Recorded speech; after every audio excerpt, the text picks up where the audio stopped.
Welcome to TradersArmy.com, defending your right to build wealth and preserve capital for generations to come.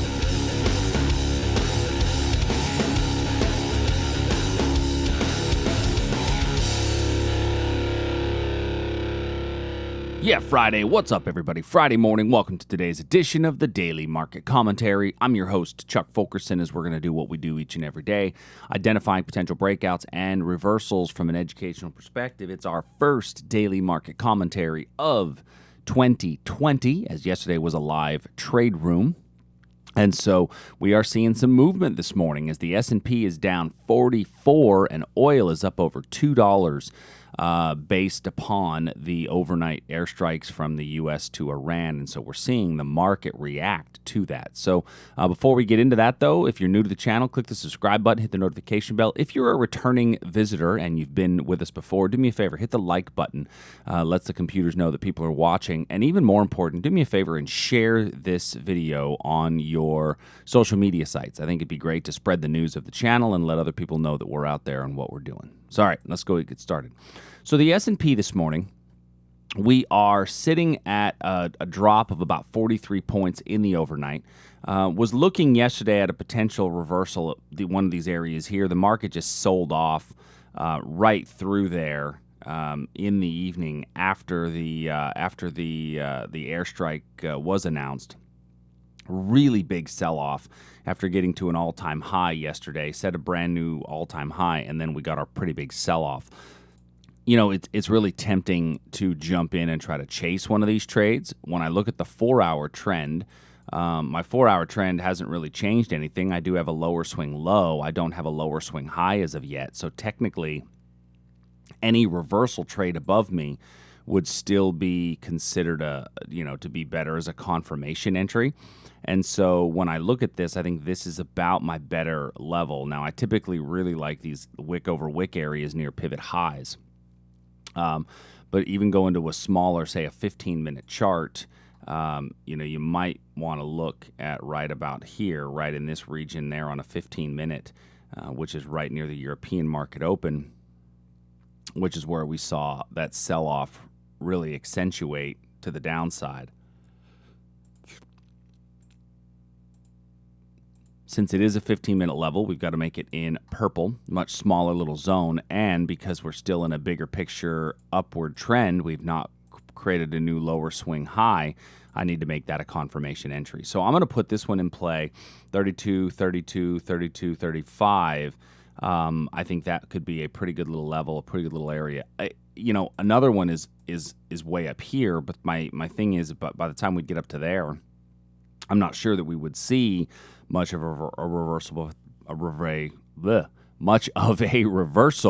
by the time we get up to that region, because we would have definitely been, had very strong momentum back to the upside. I think this is a pretty decent retracement. It brings us back into this area here that was a fair price value area to the left, where I think there we would see price reverse and head back down.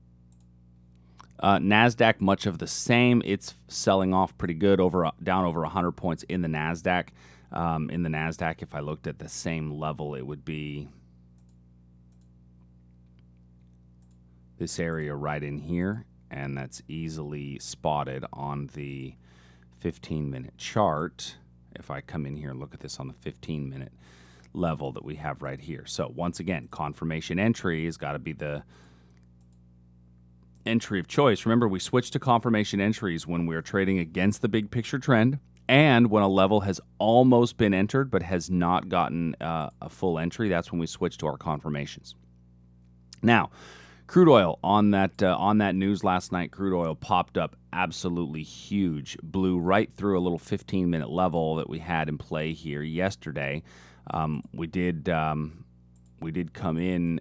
I mean, this is yesterday's price action. We came within a tick of that little 15-minute level and then moved away, and then came to the hourly level, and we got a nice little move away. Now, by coming within a tick of that 15-minute level, technically this becomes a confirmation level anyway, and so price rallied right through there on the announcement of the airstrike death and the unknown of what's going to happen with the U.S. and Iranian conflict, if you will. But we're seeing, we were already seeing a strong upward move in oil. I mean, this wouldn't be considered price shock because it's a big green candle in the direction of an upward trend. So on a daily chart, that's continuing its move higher.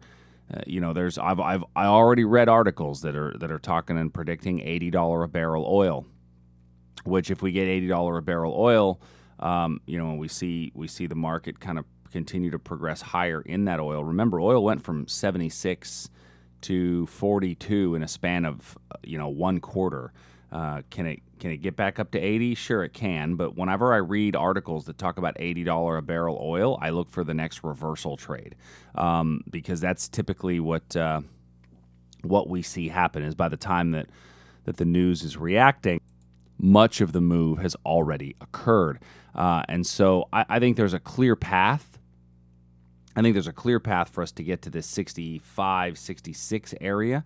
And so you're better off still looking for potential pullbacks inside of the oil markets. We got both of these huge wicks that sold off pretty hard once they got up into some of these regions, two very large wicks. And so that would tell us, if I go to a smaller time frame, that we may have a decent entry opportunity somewhere in here. So keep an eye out for this as a decent entry opportunity right here at about $63 a barrel to see how price returns. Remember, if we base in front of the level, that will negate the level. If we come close to the level and don't get filled, it's going to switch to a confirmation entry.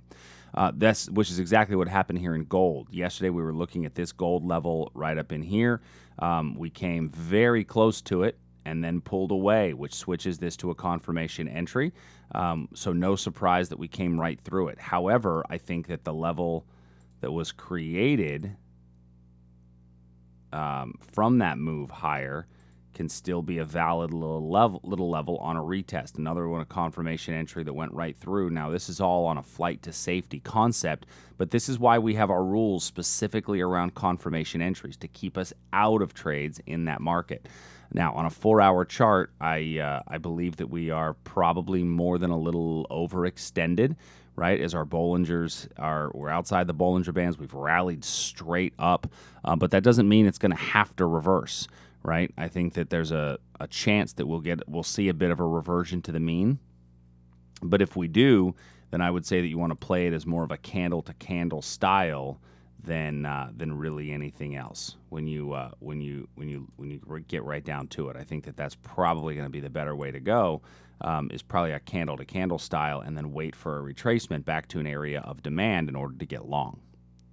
Moving over to bonds and currencies, we saw the same thing happen in bonds as price rallied up through our level in the bond market. It was a level we came really close to. So what's our rule when we come really close to a level? We switch to a confirmation entry. Price popped through, but then oftentimes when they pop through, that old area still is valid, and it's really kind of acted as this move higher. Now, what I'm going to do at this point is I'm going to look down below to the origin of this strong move, and I'm going to wrap my lines around it, knowing that it's a Globex level, and so it's slightly lower probability. But based upon the fact that it was a news-driven event, I'm gonna put that in there and wrap my lines around it. In the Aussie, we are selling off pretty strong inside the Aussie dollar. After we saw some weakness in the dollar, we're now seeing strength in the dollar.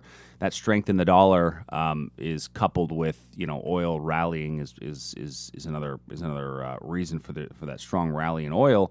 So now as we're seeing that on a 4-hour chart, we got a really big sell-off here inside of the Aussie. We were looking at a potential area to get long down in here. It did not hold true. So now I need to look to any reversals that may come up. Well, one of the things when I've got this kind of just parabolic move down, we do have a demand level right in here. I really want to pay attention to time of day. And when I look at these time of day levels are formed, I come into some of these areas. I don't want to really set levels up at this 8 p.m., 10 p.m. I want to really look around European market opens or U.S. market opens. Well, the U.S. market open would be here. I don't know that I'm going to make it all the way back up there. The European market opens would be right in this range in here. And so now going to a 15-minute chart, looking in on that a little bit more closely, I've got this little level right here. My problem is that this is kind of a retest of this area just above. And so it's slightly lower probability when this is a retest of this area up in here. We have this one right here, but that's not a great time of the day. And so I really want to lean on time of day in these kind of market conditions. So on a 15-minute time period, I'm going to wrap my lines around here, but I have to make it a confirmation entry since it was already touched by the lower level just below it. So this is the entries right here. This was a quick retest, but it was just a quick touch and go, and so it's still valid, but it has to be a confirmation entry. Remember, on these big major move days, I'm not necessarily looking to try to jump in. I want to let the market give me an entry, and oftentimes that'll be utilizing a confirmation trade. Looking next at the euro, so we have come back to our demand level in the euro that we had identified a couple of days back, and we've hit it. We've kind of popped a little bit, not enough for necessarily a stop out, depending on where you place your stop. However, trading all the way to the bottom of that. Now, if we get a little bit of a move away from there, I think that you are looking at a fairly clean level right up here. This, to me, in the euro is the one that's the most clean.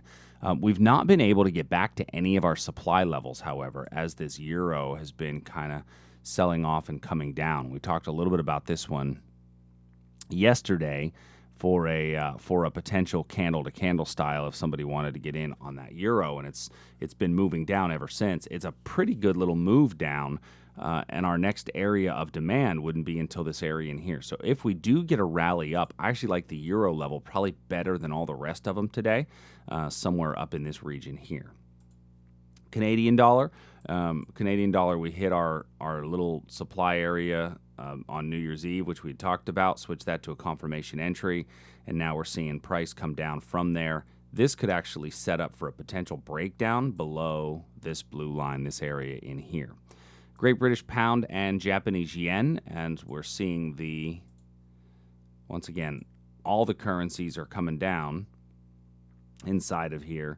As we are seeing this one, we've got lower swing highs, lower swing lows on the 4-hour time period. We've put in that lower swing high and that lower swing low, so we would anticipate that a better trade would be a rally back up into a clean supply. I just don't have a super clean supply to lean on at this point. We are coming close to this area of demand, and we will see if this area of demand becomes a potential reversal area here. Now, my big picture is going the other way, and this isn't a great time of day, so it may not lead to the best of results. I would actually just let this one be today, primarily because this is not a great time of day that this level was formed, and it's slightly lower probability.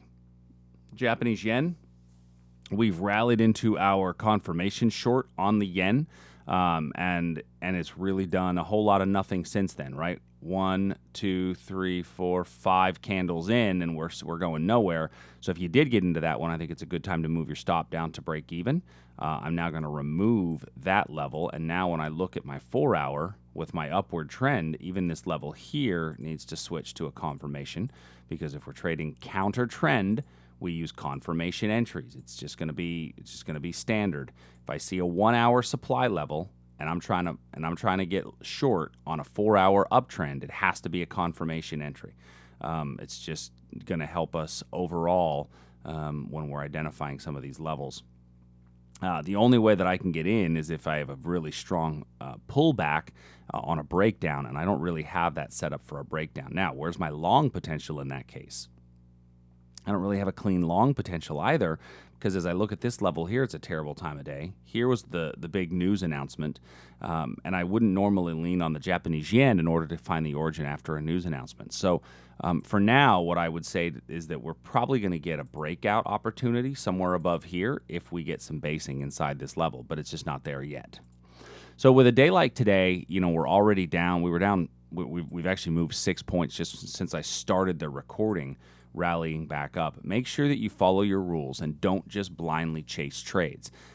This could be an overreaction to a news announcement that the market just sold off in a low volume Globex session, and that we may not continue that downward trend, and that's why we're looking at these confirmation entries.